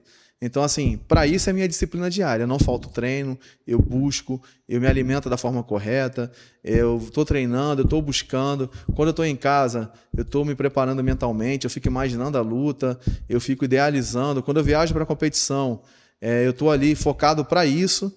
Então, assim, quando terminou, o Williams ganhou. Pô, é legal pra caramba. Mas se eu perco, eu volto para casa, eu fico chateado, né? Fico aborrecido. Eu falo, meu irmão, quando eu pegar esse cara de novo, vou fazer diferente. Então, assim, eu fico muito chateado. Ninguém gosta de perder, mas eu chego em casa e eu posso deitar e falar assim, minha esposa chega e fala, tá tudo bem? Tá tudo certo. Mas você tá chateado? Tô chateado, que ninguém gosta de perder. Eu quero ser campeão, eu quero ganhar. Mas eu tô tranquilo, porque eu fiz o que eu poderia ter feito e eu dei o meu melhor. Eu sempre dei o meu melhor. Então, isso que é o mais importante. Eu acho bacana uma frase que tem de Oscar, Oscar Schmidt, que o povo chamava ele de mão santa, ele dizia, não, minha mão não é santa não, eu treino aqui, todo treino aqui é mais de 1000 arremessos, isso tudo, e o que é santo mesmo é meu treinamento, então... Não, o que eu acho engraçado é que, tipo assim, às vezes algumas pessoas que são próximas, né, assim, de mim, a minha esposa também, alguns amigos, tem algumas pessoas que não me conhecem e vêm assim, pô, boa sorte. Aí eu fico calado, né? Falo assim, não vou arrumar treta com ninguém. É fazer boa prova, né? Falar, boa sorte. Que boa sorte, cara. Quanto mais eu treino, mais sorte eu tenho. Eu não uso essa expressão, boa sorte. Quando eu tenho algum amigo que vai lutar, eu falo, pô, irmão, sucesso. Já deu certo, vai dar certo. Então, assim, você sabe o quanto que você se dedicou. Irmão, se você planta abacate, você não vai colher acerola. Se você planta inhame, não vai colher macaxeira, irmão. Isso. Então, assim, você sabe o que você fez para estar aqui. Eu não estou aqui para criticar, para julgar ninguém. Sucesso, vai dar tudo certo. É a lei da semeadura, Exatamente. Né? Ô, William, se você pudesse falar para todos que estão nos acompanhando aqui 3 hábitos que qualquer pessoa possa desenvolver que vai fazer com que ela se desenvolva até alcançar seus objetivos, quais seriam? 3 o quê? Desculpa. 3 hábitos que ela pudesse desenvolver no dia a dia dela para alcançar seus objetivos. Cara, a rotina. Acho que a rotina é muito importante, né? Eu já tenho, tipo, a minha rotina do dia, assim, definida. Tal hora eu vou treinar, tal hora eu vou almoçar, tal hora eu vou fazer isso, tal hora eu vou cuidar da minha filha. Acho que a rotina, né, te organiza para a vida, né? Uhum. Você que trabalha, você que tem o seu dia a dia corrido, você ter a sua rotina definida, né? Eu acho que isso é importante, né? Em um dia anterior você se organizar, você pensar assim, pô, amanhã meu dia vai ser assim. Então, eu acho que são 2 coisas que são extremamente importantes. Você definir uma rotina e você se organizar um dia antes. Pelo menos é isso que eu faço. Amanhã eu vou treinar, então vou treinar tal hora, já estou organizando. Uhum. E no dia eu tenho que ter a disciplina para seguir aquela rotina. E o outro hábito, né, que é o mais importante, é independente da sua religião. Eu não estou aqui para falar de religião, estou aqui para falar de Deus. Que você possa buscar a Deus aí, que Jesus é o caminho, a verdade e a vida. Então, com certeza, isso é extremamente importante. E eu costumo dizer que as pessoas elas precisam treinar 3 pilares na vida, né? Ela precisa treinar corpo, mente e espírito. Certo. Então, tem muita gente que vive treinando o corpo, mas já não treina a mente. Tem muita gente que treina a mente, mas não treina o espírito. Então, acaba que é um conjunto, né? Para chegar a dar tudo certo, tem que ter esses 3 pilares bem alinhados. Exatamente. De corpo, mente e espírito. Mas, William, vamos mudar, dar um cavalinho de pau aqui para mudar um pouco de assunto. Uhum. Vocês estão vendo aqui que na nossa mesa aqui do podcast tá... Vamos dizer que não é nem uma medalha, é uma joia aqui, né? A medalha paraolímpica dos Jogos Olímpicos de Paris 2024. Essa aqui, até então, é a sua principal conquista. Mas você tinha dito que a sua mais especial foi a prata em 2016 no Rio de Janeiro, né? Exatamente. Fala aí um pouco sobre essas 2 conquistas. Em relação ao resultado, né? Com certeza um resultado extremamente importante, campeão paralímpico. É o ápice, né, de qualquer atleta, né? São poucas pessoas que vão ter a oportunidade de chegar a ser campeão paralímpico ou campeão olímpico. Mas a medalha, em relação ao resultado, essa com certeza é a mais importante da minha carreira. Mas em relação à lembrança, né, as memórias, assim, a prata do Rio 2016 foi realmente especial. Porque lá eu tive a oportunidade, né, de lutar com quase 20 mil pessoas gritando meu nome. É diferente em casa, né? Muito diferente. Muita gente gritando meu nome, muita gente torcendo. Né? Minha família inteira, minha esposa, minha mãe, meu pai, meus irmãos, cunhados e tal, amigos, professores, muita gente. E que se tornou também especial é que foi a única vez, né, que meu pai teve a oportunidade de me acompanhar lutando, né, participando de uma competição. Foi a primeira e a última vez, porque depois de 2016, 4 anos após, ele saiu de lá muito feliz, muito contente, e o sonho dele era que eu conquistasse essa medalha aí de ouro em Tóquio, né, 2020. 2021, né? Porque não foi em 2020, foi em 2021. Conta da pandemia. Né? Conta da pandemia. E 4 anos após um câncer, né? Fulminante. Acabou levando ele e ele não pôde me ver, né? Sendo campeão paralímpico. Então, a medalha de prata no Rio 2016 tem todo esse significado, né? E por trazer, assim, muitas lembranças, assim, do meu pai gritando, torcendo por mim, e ele falava que foi o dia mais feliz da vida dele. Então, realmente, a medalha de prata do Rio 2016 foi marcante por conta de tudo isso. Chegou a competir em 2021 em Tóquio? Competi, mas foi um ciclo muito conturbado, né? Eu tive 2 lesões gravíssimas em 2019 e 2020. Eu rompi o ligamento cruzado do joelho esquerdo e do joelho direito. Os dois? Então, no dia 8 de março de 2019, eu rompi o cruzado e o menisco do joelho esquerdo. Aí eu fiz a cirurgia, voltei. Aí 1 ano, no dia 8 de março também, de 2020, eu fui competir, o cara deu uma pancada no meu joelho direito, eu rompi o cruzado do outro joelho. Então eu não pude chegar a 100% em Tóquio e eu acabei perdendo na primeira luta e fiquei em 9º lugar. Me diz uma coisa, hoje você é o top 1 do Brasil do judô paralímpico. Tu se enxerga como... vou até você se nota como o número pode usar, 1. se enxerga. Pode usar. Fiquei até sem graça agora. Mas você traz pra você que é o número 1 do Brasil. Como é que tu lida com isso hoje? Cara, claro que isso é fruto do meu trabalho, né? De muitas pessoas que trabalham comigo, né? Os professores de judô, os senseis, né? Que a gente fala, os profissionais de educação física, a comissão técnica da seleção, a minha família, né? A minha esposa que segura a bronca quando eu não estou em casa, cuidando da minha filha, cuidando da casa, cuidando, né, da nossa família. A patroa. A patroa. Então, assim, é muita gente, né, envolvida. Eu tenho noção do onde eu cheguei, o que eu conquistei, né? Mas isso daí não me ilude, né? Acho que isso aí tudo passa. Eu sempre falo isso, que tudo isso é passageiro. Mas o mais importante é que eu possa continuar, né, trilhando o caminho do bem, que eu possa continuar, né, sendo um bom pai, um bom esposo, um bom filho. E esses valores aí, tudo isso daí é o que é realmente mais importante. E o judô me ensinou, né, a disciplina, né, do judô, a filosofia do judô me direcionou para que hoje eu pudesse ser, primeiramente Deus, né, depois o judô, por estar envolvido, né, nesses valores esportivos, me direcionou para que hoje eu fosse uma pessoa melhor. Então isso é o mais importante, né? Não adianta eu ser um exemplo para o mundo, para o Brasil, para o estado, para o município, se eu não puder, né, ser um exemplo dentro da minha casa. Isso. Se eu não puder ser um exemplo para minha filha, para minha esposa, nada vai adiantar se eu não for um bom pai, um bom marido. E isso aí tudo é o que vai ficar, né? Os resultados, as medalhas, isso aí tudo passa.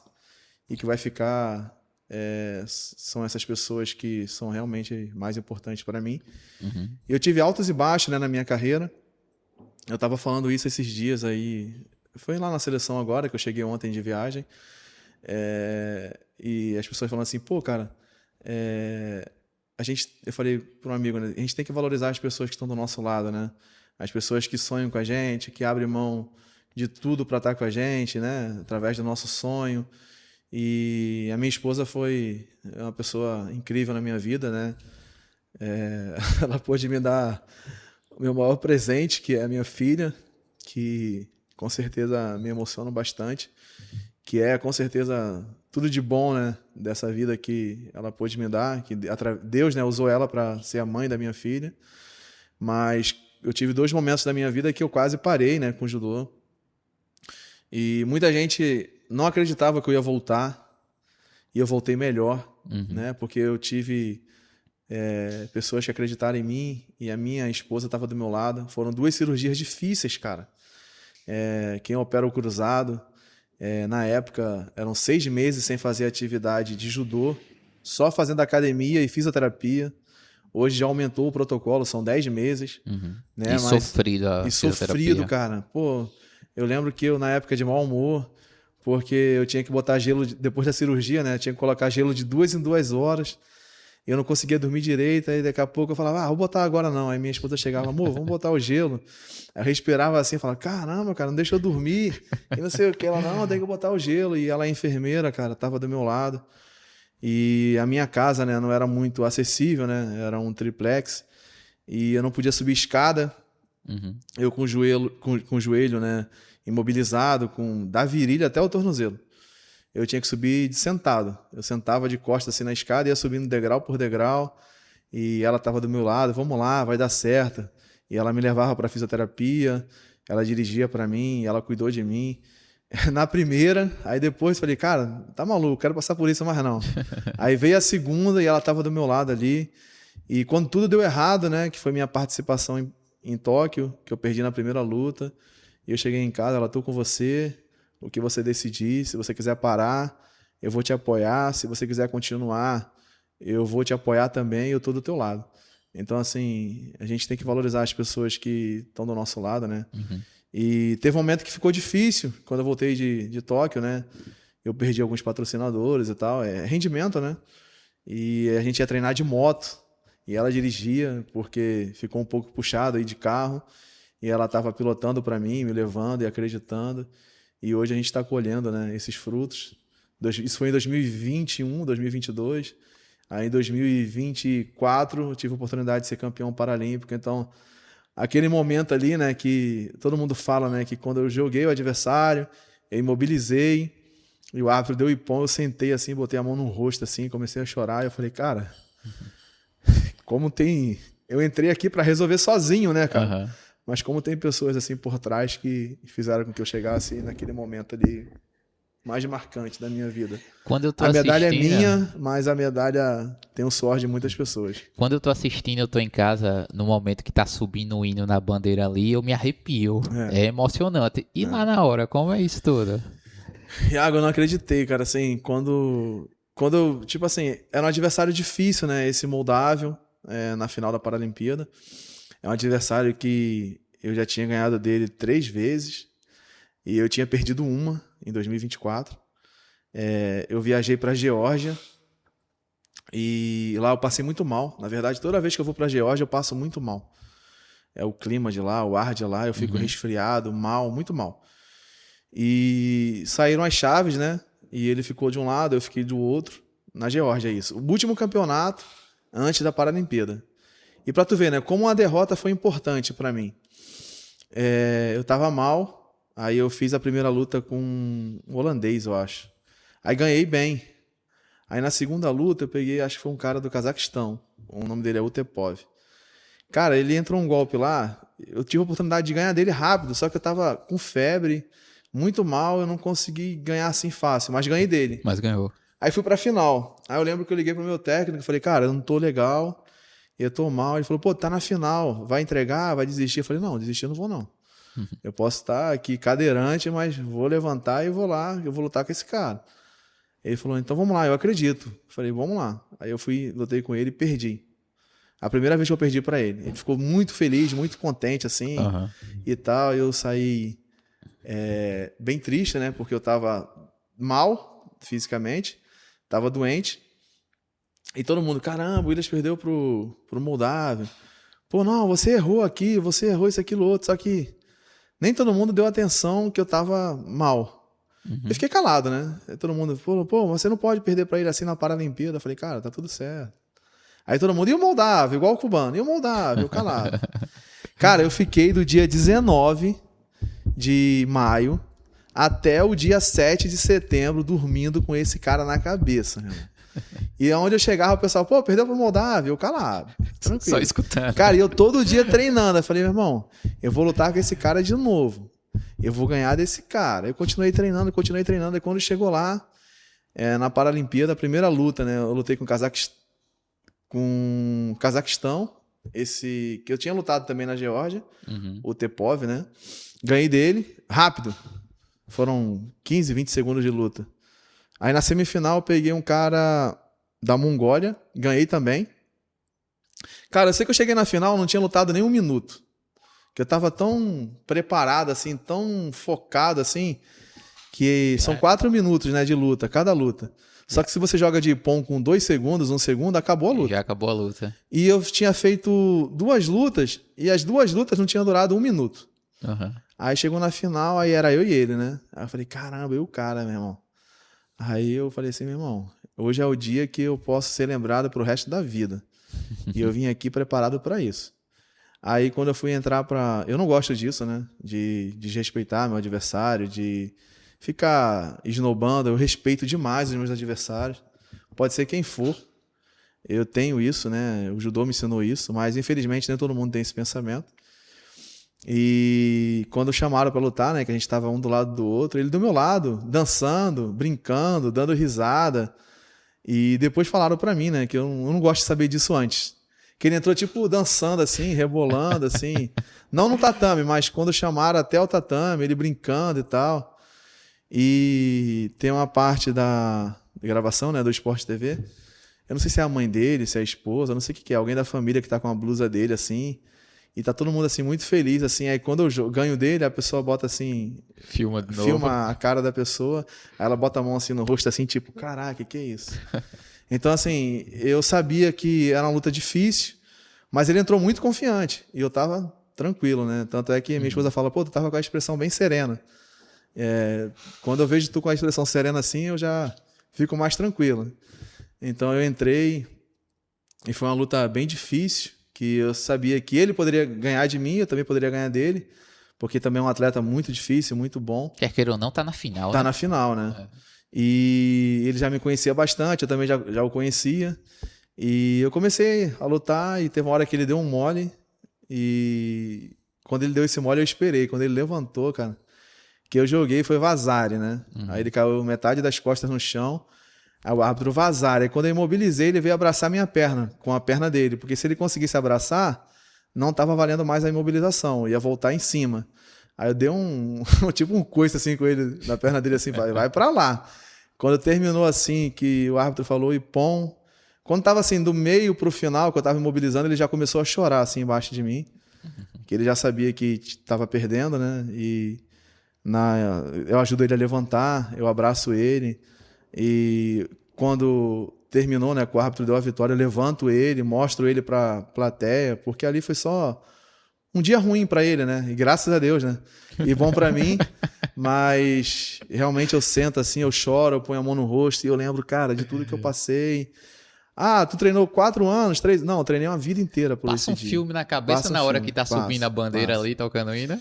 Passa, com certeza. E é muito emocionante, é muito orgulhoso, porque aonde tu chega, cara, as pessoas te reconhecem. Uhum. Eu vim no avião, as pessoas falou no avião que eu estava transportando o campeão paralímpico e tal, que era uma honra, todo mundo batendo palma. No aeroporto, todo mundo tirando foto. Eu cheguei no aeroporto, quando a minha esposa foi me encontrar, né, com a minha filha, tava a equipe de televisão me esperando para fazer reportagem. Pô, é muito emocionante e com certeza, assim, ser vice-campeão paralímpico foi marcante, porque eu estava com a minha família, estava com meu pai. Mas ser campeão paralímpico coloca você num patamar totalmente diferente. Que é onde aquela você hora chega... que a pessoa para e diz, rapaz, valeu a pena esses 16 anos aqui. Exatamente. De sofrimento, né?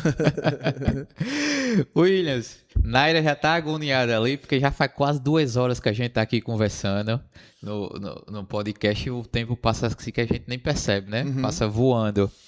Mas pra gente já puxar aqui pra reta final da nossa conversa, me diga só uma coisa. Tem mais quantos ciclos olímpicos aí pela frente? Cara, eu tava preparado, né, para dar uma parada agora em Los Angeles. Mas eu tô ainda com 34 anos, né? Los Angeles 28 agora. 28, vou estar com 36 anos. Até Sydney, 2032, eu vou estar com 40. Eu acho que consigo chegar bem até lá, se eu não tiver nenhuma lesão, se Deus continuar me protegendo aí, me mostrando o caminho certo, né? O caminho do bem. Eu tive 2 lesões gravíssimas, mas eu não tenho muitas lesões, só essas mesmo. Acho que dá para chegar em 2032. Vou estar com 40 anos, aí eu penso realmente em dar uma parada.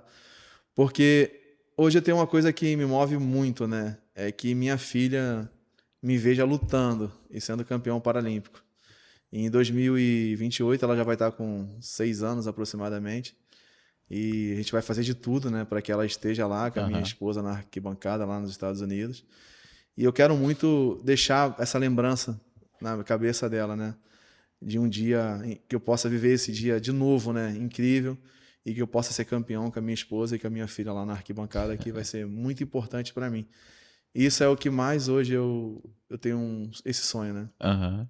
E se Deus quiser, vai realizar. Se Deus quiser. Se Deus quiser, vai realizar. Se Deus quiser. William, para a gente finalizar o nosso podcast aqui, qual a mensagem você poderia deixar para todos que estão nos escutando aqui?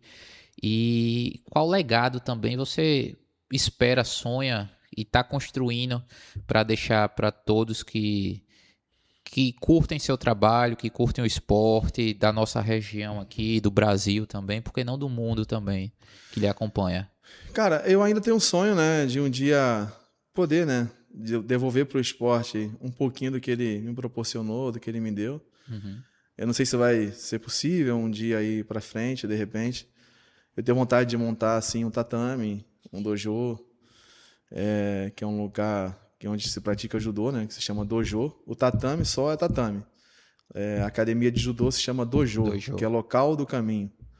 Então, eu tenho vontade de ter, né, de poder, né, abrir um projeto social, de repente, e atender algumas crianças, né, do município de Sobrado, de Riachão, que ali os municípios são bem interligados, né, bem próximos um do outro, e que eu possa proporcionar para algumas crianças um pouquinho do que o esporte, né, me proporcionou, de que algumas pessoas fizeram por mim. É claro que se a gente tiver parceiros, né, Sempre isso se ajuda. torna mais fácil, né, o caminho se torna mais tranquilo, mas que a gente pudesse, né, pelo menos transformar a vida de algumas crianças. Não sei se isso vai ser possível, mas é uma coisa que hoje eu penso bastante, né, a gente vai ficando mais velho, e quem sabe, né, poder transformar a vida de algumas crianças, que quando a gente transforma, né, através do esporte a vida dessas crianças, a gente não só transforma a vida dessas crianças, a gente transforma a vida da família dessas crianças, né? Mostrar o caminho que é certo, o caminho do bem. É legal ser campeão paralímpico, é legal ser campeão mundial, é legal ser campeão brasileiro, mas tudo isso passa. O legal mesmo é ser campeão para a vida, né? Isso é o mais importante. E o esporte mostra, é uma das ferramentas, né, de transformação social que mostra esse caminho do bem, o caminho que é certo. E então, assim, um dia, se eu chegar ao ponto, né, de ter um projeto assim que eu possa atender, sei lá, 20, 30, 40, 50 crianças, se eu puder mudar a vida de um, já está valendo a pena. Já está valendo a pena, né? Então, quem sabe um dia, né, encontrar parceiros se torna mais fácil, mas é uma possibilidade. E, cara, a mensagem que eu deixo é que você, com certeza do tamanho dos seus sonhos, né, você tem que acreditar, né? A gente tem que acreditar na gente. Vão ter pessoas que vão falar que vai dar certo, vão ter pessoas que vão falar que vai dar errado, mas o que importa é você acreditar que vai dar certo, né? Que você possa acreditar, que você possa sonhar e que os seus sonhos, né, possa te mover diariamente, né? Então, essa mensagem que eu deixo. E também eu deixo, né, uma mensagem para as famílias, né, da pessoa com deficiência daqui da região, que vocês possam acreditar no filho de vocês, cara. Que vocês possam acreditar que é possível, né? Que a deficiência do filho de vocês é apenas um detalhe. Que se eles forem estimulados, e mais importante, que se a família acreditar, eles podem chegar onde eles quiserem, né? Só basta a família apoiar, a família acreditar, e o mais importante, né? Vocês como pai, incentivar o filho de vocês a isso, mostrar o caminho que tem que ser seguido, claro, que cada um dentro das suas condições. E é isso, que o filho de vocês só tem apenas uma deficiência, nada além disso. Claro que a gente tem que ser sincero. Williams, tu não enxerga, vou dar um carro para você dirigir. Pô, não vou dirigir, né? Mas dentro das minhas possibilidades, né, de acreditar, de construir, né, uma família, de ter um trabalho, de estudar, de me formar, de buscar esclarecimento, isso tudo é possível, né? Não vai ser uma deficiência que vai me limitar ou que vai limitar o filho de vocês. Que vocês possam acreditar demais no filho de vocês e que a deficiência é apenas um detalhe e que todos nós somos iguais, cara. Todos nós somos iguais. Eu tenho uma deficiência, você, Iago, não tem, mas você certamente tem as suas limitações e que você tem que vencer diariamente. E comigo também é assim, não é fácil, mas a gente não pode desistir jamais. Mas que mensagem, viu? E só um adendo aqui, você é muito comunicativo, viu? Não é? Ele não treme, fala aqui tranquilamente. Sempre foi assim, William? Cara, graças a Deus eu sempre me expressei bem, assim, eu tive a oportunidade de estudar, de me formar, ensino médio, ensino fundamental nas escolas maravilhosas. E eu tive vontade já de fazer jornalismo. Pois, tem oportunidade ainda, viu? Quando se aposentar, pode pensar. Mas assim, na vida esportiva, né, a gente tem que se capacitar, tem que estudar um pouquinho, porque às vezes você está participando de algum evento, algum campeonato, e você é entrevistado, e é legal você, né, poder se expressar, né, bem, falar bem, e é isso. Pô, já tem uma vaga aí para comentarista da Globo depois de aposentadoria. Mas, William, muito obrigado pela sua participação aqui, por essa oportunidade de estar conversando um pouco conosco e falar um pouco da sua vida, da sua rotina, da sua vivência.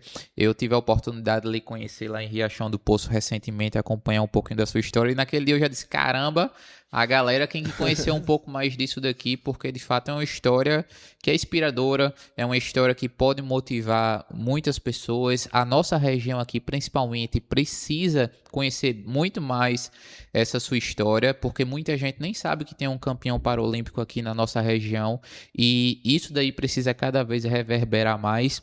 E pode contar comigo no que for preciso para a gente estar sempre levando esse nome do esporte, o seu nome, as suas conquistas, o seu legado cada vez mais aqui para a nossa região, para Paraíba e quiçá o Brasil e o mundo. Mas desde já, parabéns por toda a sua trajetória, por tudo que você vem construindo de superação, de resultados, que é muito importante, toda essa trajetória de resultados que você vem construindo também.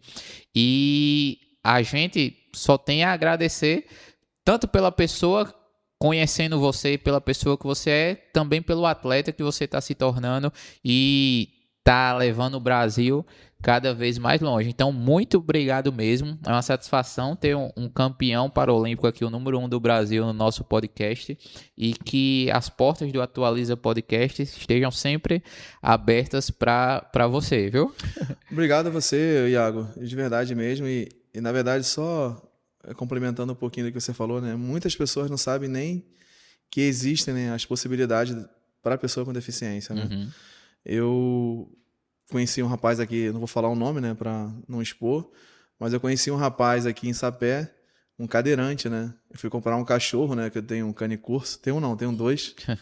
E eu fui comprar o cachorro, ele não sabia que eu era cego, eu não sabia que ele era cadeirante, e o cara vivia trancado dentro de casa. Ele não tem vida social, ele vive com um filho, ele tem um canil. Eu falei, cara, tu sabia que tu poderia estudar, se formar, praticar esporte, sei lá, viver a tua vida. Ele falou, pô, cara, eu tenho até vergonha de sair de casa, porque todo mundo fica me olhando, porque eu tenho uma deficiência e tal. Eu falei, cara, eu também tinha isso. Na verdade, quando eu perdi a visão, eu tinha vergonha de ir pra missa. Porque as pessoas ficavam me olhando, pô, ele não enxerga, pô, o que aconteceu, o que houve e tal. Mas o esporte me mostrou que eu tenho que estar onde eu quiser, né? Que eu não sou diferente de você. Né? Somos iguais, somos seres humanos. E que o esporte me ensinou, né, a vencer esse olhar de desconfiança, esse olhar diferente. E então, assim, ele não sabia que ele poderia praticar esporte, ele não sabia que ele podia estudar. E é uma realidade, assim, totalmente diferente, né? Que não teve... Uma falta de informação. Informação, né? Exatamente. Que essas informações não chegaram para ele. E que a gente possa, né, através do seu podcast aqui, levar essas informações para essas famílias, né? Para essas pessoas com deficiência do Brasil inteiro e dessa região também. Show de bola! Então, pessoal, muito obrigado a todos vocês que nos acompanharam aqui. Esse, William, é o podcast mais longo do Atualiza, viu? Estamos aí. Esse é o podcast mais longo do Atualiza aqui, a gente batendo recorde de tempo na nossa conversa. Então, você que nos acompanhou até aqui, só um detalhe, deixe suas redes sociais para quem está nos acompanhando também, o principal. Quem quiser me seguir lá no Instagram, é Williams, né? É williams.araújo-judô. O meu Williams é um pouco diferente, né? WILIANS. Então, williams.araújo-judô, quem puder me seguir lá, deixa aqui o convite, lá eu posto as competições, as viagens, minha vida de pai também, cuidando da minha pequena. E é isso. Quem quiser patrocinar também, né? Também está à disposição. Está à disposição.